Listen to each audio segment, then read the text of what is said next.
Hello friends, सबको मेरा नमो बुद्धाय। एक बार भगवान बुद्ध अपने भिक्षु संघ को एक कहानी सुनाते हैं।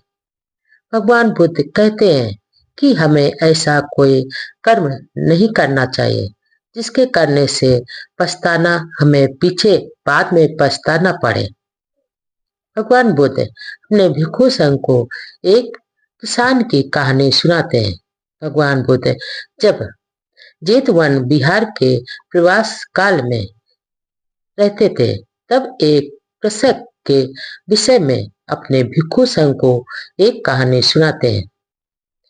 भगवान बुद्ध कहते हैं कि एक दिन प्रातःकाल शास्ता यानी भगवान बुद्ध ने अपनी अंतर्दृष्टि से देखा कि जेतवन का एक किसान श्रोतापन प्राप्त करने की स्थिति में है। अतः भगवान बुद्ध ने प्रातःकाल ही आनंद के साथ भिक्षाटन करते हुए वहां पहुंच गए जहां किसान खेती कर रहा था।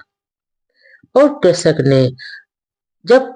ने भगवान बुद्ध को आते देखा, यानी 7 गुण भगवान बुद्ध को प्रणाम किया और पुनः अपने कृषि के कार्य में लग गया। जहां पर किसान खेती कर रहा था, वहीं पर चोरी किए गए धन की एक थैली पड़ी हुई थी। जब रात में चोर उसे किसी के घर से उठा लाए थे और बंटवारा करते समय उसे गलती से चोर लोग वहीं पर छोड़ गए थे, यानी किसान के खेत में छोड़ गए थे।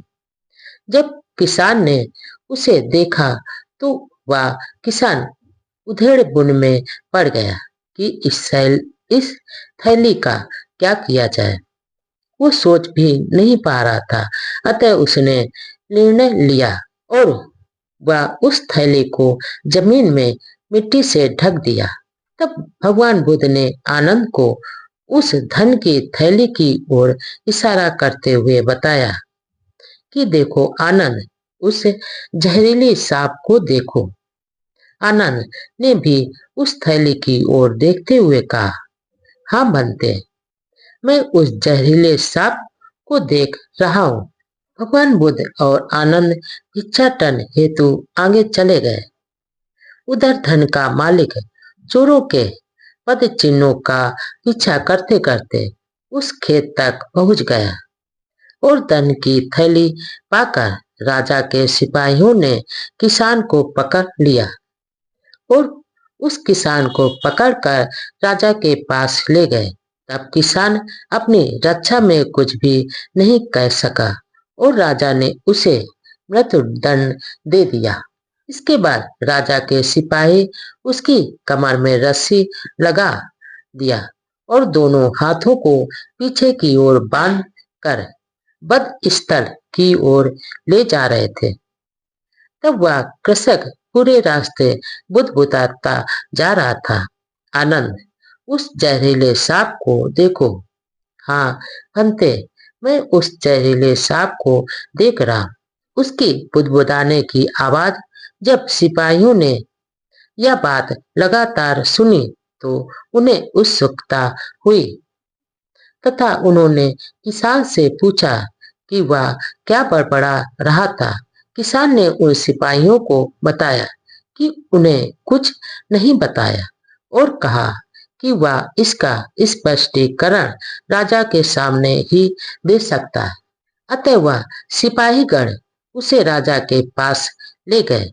जब राजा किसान के पूछने पर किसान ने पूरी पूरी बात उस राजा को बता दी, तब राजा उस किसान के साथ संध्या बेला में बौद्ध विहार गया और शास्ता यानी भगवान बुद्ध को घटना की पूरी जानकारी दी।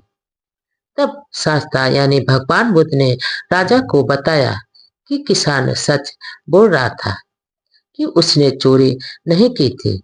उन्होंने सुबह की घटना सुनाई कि कैसे उन्होंने उस धन को जहरीला सांप कहा था। इस प्रकार भगवान बुद्ध और आनंद को साक्षी बनाकर वह किसान मृत्यु दंड से बच गया।